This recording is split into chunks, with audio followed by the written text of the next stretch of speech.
Hello peeps. I had a driving lesson today. It's probably kind of a case of the less said about that the better, but I'll tell you a few things that happened on it. It was a bad lesson for starters. I thought we were going to start by doing mock tests. Instead we started by doing sat-nav, following an old thing called a TomTom sat-nav, which is a little screen they stick on the dash. Apparently it's quite old, and when he tries to enter anything into it, each key press he does to enter a location, it takes ages to load one letter, so it must be quite an old device. It's kind of confusing because sometimes the woman on it goes bare left, and it means the road is simply turning to the left, you don't have to do anything except follow the road. And sometimes the woman says bare left, exactly the same phrase, but it means there's an actual turning there, a junction, and you've got to actually turn off. So he's like, oh yeah, don't trust the sat-nav, but you've got to use the sat-nav on your test, so we got to do sat-nav stuff. So we just followed the sat-nav, like the basic route from here to Launceston, where the test will take place. I was thinking that the sat-nav would like deviate the route or something, or take us down a different route there that we haven't been down, but no, it just took us down the exact same route that we'd done before.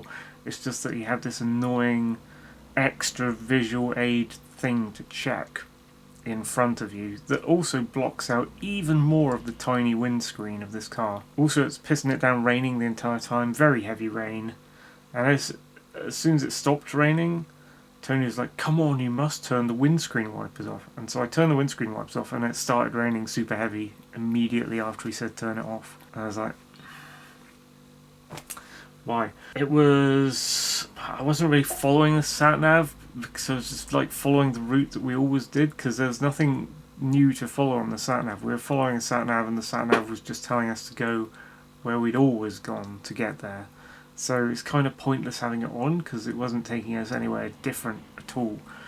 There was no following any route the sat-nav gave. We were just going the normal route. Anyway, once we got into Launceston, so we came off at the dual carriageway, and I don't know what gear I was in, and he said the slip road caught me out. I had trouble getting onto it. I was still trying to work out what gear I was in. Apparently I was in gear 3, but I felt like I was in gear 1. It felt very strange. I don't know how I misplaced the gear. Because there's a junction before the slip road, and I feel like I misplaced the gear there. Or maybe he changed the gear. He has a habit of changing the gear and then not telling me what gear he changed it to, so I'm lost. I don't know what I'm doing at that point because I don't know what gear I'm in. So I've got to make a gear change and I don't know what it is, and I have to look at the stick, and then my eyes aren't on the road. Big things this week that are problems. Apparently, problems to Tony. He's the instructor, so there must be problems. Went down an industrial estate. Wasn't aware of the speed limit. Thought it might be a 20.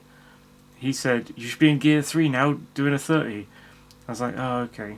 So I put it in gear 3 doing a 30, and then it was too fast to be doing that. The speed for that gear, which is like 25 miles an hour in gear 3. Suddenly this weird roundabout that wasn't a roundabout at the end of the industrial estate happened, and it just looked from the distance like a gentle curve to the left, but actually it was the curve to the left was the part of the roundabout we're not supposed to be on. It wasn't a roundabout, it looks exactly like a roundabout, but it wasn't a roundabout. There was only one exit, which is the one we were coming into and that you could go out of, so it's like a U-turn roundabout or something at the end of the industrial estate. So the bit that I saw curving to the left was actually like the end of the U-turn roundabout, that is the way you come back on, and then a bit appeared suddenly with a ring where we had to follow the road on the left side, and it curved even more around, and that swooped around the roundabout thing to come back. And I went round there too fast after he told me to be in 3rd gear, and then he said, alright, pull up, we'll talk about that. And I was like, you should have been in 2nd gear for that. And I'm like, but you just told me to do 3rd gear, like right at that moment. He said, yeah, but you should have seen that coming and done 2nd gear. So I think what's going on is I'm not doing tons of gear changes in a second for approaching hazards. Like, I'm not like getting enough proactive gear changing in a short space of time. Like I've been like, oh, I need this gear for this road because it's like this, or I need this gear for this road because it's tight and windy like this. And I've been selecting the gear for the road, and then I guess not changing it until I reach a part of the road that is a different environment that requires a different gear, as I thought I was meant to be doing. But apparently he wants me to be changing the gears like all the time. Like every few seconds he wants me to be changing gear.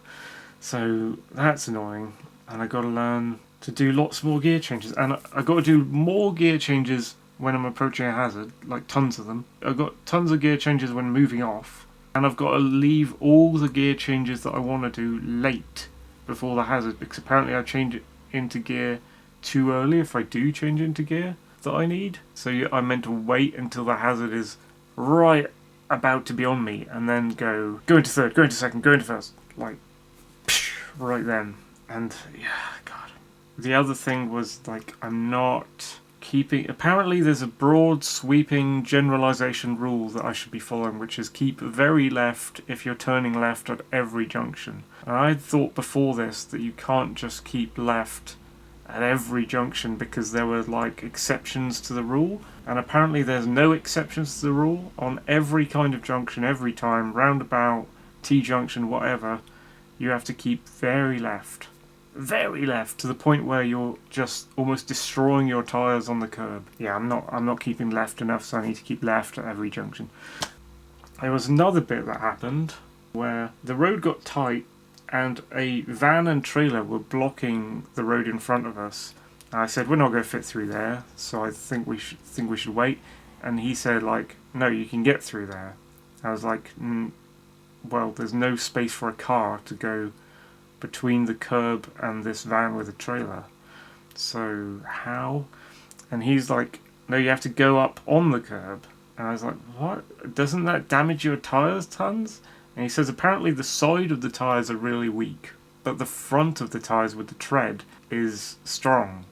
So you can go up on the curb as long as you approach at a very slow speed, and you have to tilt your wheels for a very short time to face the curb as you go up on it in first gear on the clutch. But you also, when you make the decision to do that, you also have to check not only the pavement that you're mounting ahead of you, but if I made this decision I wouldn't have done this, you'd have to check the pavement that you're mounting behind you in the left mirror and the blind spot, then make the decision. But there wasn't really enough time to do any of that the way we were doing it. It was like seconds. First of all, I didn't know you could mount the pavement, because everyone's been telling me that if the tyres touch the pavement, like if you pull into the side of the road and you're too close to the pavement, you damage the tyres. But he's saying that you have to get through somewhere, and the only way you should get through is to mount the pavement and regard it as a piece of road.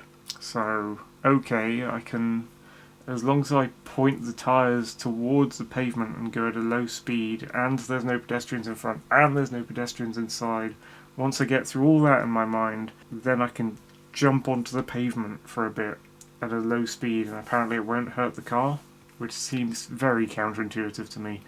And then you can squeeze past a truck that is just stopped in a stupid place. I don't know, they weren't even planning on coming through. I think they were just like there to like let a passenger out or unload boxes or something. So I didn't manage that. Pulling the clutch up too fast, quite a lot of times I go from third to second, and I think I don't linger at the biting point long enough when I'm coming up from it. He wants that smoother. There was something about junction observations at roundabout. That was again me not pulling to the left enough at a junction. That was the main problem. Coming off the slip road, I was asking him what kind of lane or what side I needed to take, and he wasn't telling me for ages, so I didn't know what was going on. And it didn't help that it was pissing it down with rain the entire time, because my visibility was like nil, and I had to keep messing with the windscreen wipers and the back wipers and the demisters. I had to keep getting my eyes off the road, away from everything I'm doing, to turn on the windscreen wipers and then turn them off, because apparently it stopped raining but it immediately starts as soon as you do that. apparently there's a squirter that I didn't know. For when you do the back windscreen wiper, one of the settings is a squirter, and I just thought it was a wiper setting. So that came out of nowhere. I was like, what the fuck? I didn't know about this. We also noticed a sign that said, choose low gear now.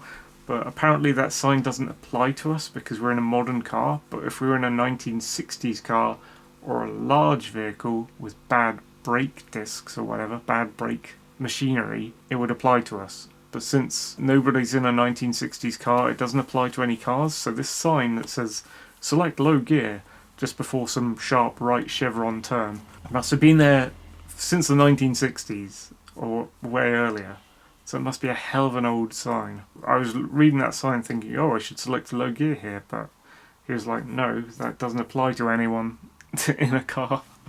It's like, oh no. There are signs out here that are just, I don't know. Apparently they're for HGVs and stuff, so they serve some kind of purpose. Tons of times where the rain was on the road and the road markings were rubbed off, so there was no white paint there, and you're meant to know that there's white paint there because I was on the hatchings on the road and I'd gone over the line. Like, it wasn't a centre line, it was like where a centre line would be, a big hatched area began, but I was in there and I shouldn't have been. And it's because I couldn't see the fucking hatched area or the white lines because it was raining and there was no white lines except for tiny little scraps that hadn't been rubbed off. And he could see it, but I couldn't fucking see it. Maybe he could see it because he's memorised it's been there from when it was fresh paint. So he just knows it's there, but I don't know it's there, and I can't see it's there if I look for it. So what am I meant to do? He says just keep super left on every road. But that isn't a rule that you can apply broadly. That's a rule that has exceptions to it. You can't always keep dead left on every road because sometimes you've got to use like the middle of the road, or sometimes you're weaving between parked cars. I know of all sorts of exceptions to the rule that I've experienced so far. So on certain patches of road, I have to keep left in case there are invisible road markings on the road that I don't know about that used to be there, that are still in effect, but they're not there, so how does anyone fucking deal with them?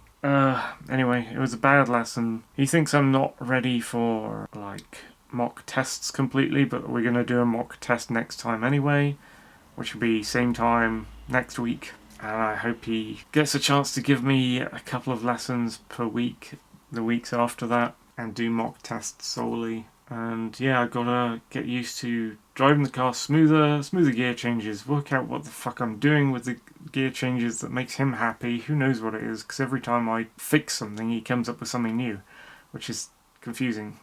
And keeping very left at junctions, especially mini roundabouts, just come out the mouth of the roundabout very, very, very left if you're turning left. Yeah, dude, I'm a bit disheartened, to be honest, from today. I don't know how well I'm going to do.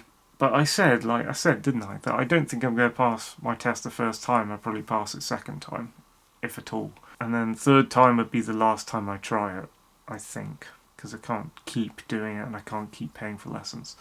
So I'm going to have three tries at the test. Probably not going to pass it first time. I'd like to get some fucking mock tests done. I think he said if you want a cancellation window for your test, you have to cancel 4 days in advance if you don't think you're going to be able to do it. I don't like the idea of cancelling my test. I would like to do my test this January. Even if I fail it, I would like to do it. So please, let's get some mock tests done, and I don't know what I need to do to please Mr. Tony. He's not easily pleased. That's where I'm at today. Thank you for watching.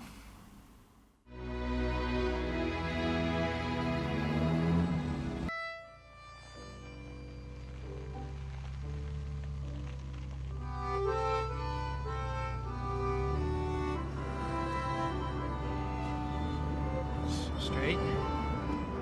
Hold it right like that. You feel it? Yeah. That's straight. It's just straight. Just keep it straight. Keep it straight. No fun, just keep it straight, John. You gotta move a little bit. Get a feel of the road.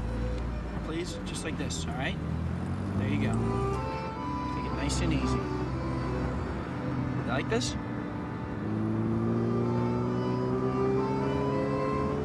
down a little, Colonel.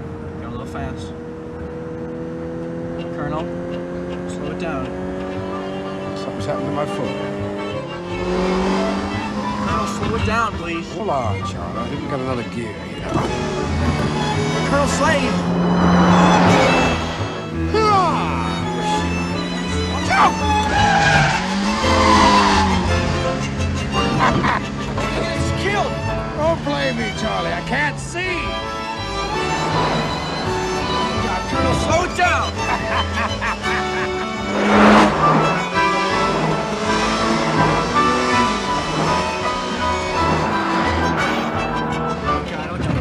Oh, Jesus. Okay. Now let's see how this baby corners. Corners? Yeah. Say when. Say when what? Say when to turn. Colonel, you can't turn the car. Where's the turn, Charlie? 3 o'clock, 2 o'clock, right oblique, right face. Come on. Talk to me. It's left, I guess. Left. I knew it. Okay, now? No, not now. Not now. Now! Colonel, please, can we... Charlie, I'm gonna do it anyway, all right?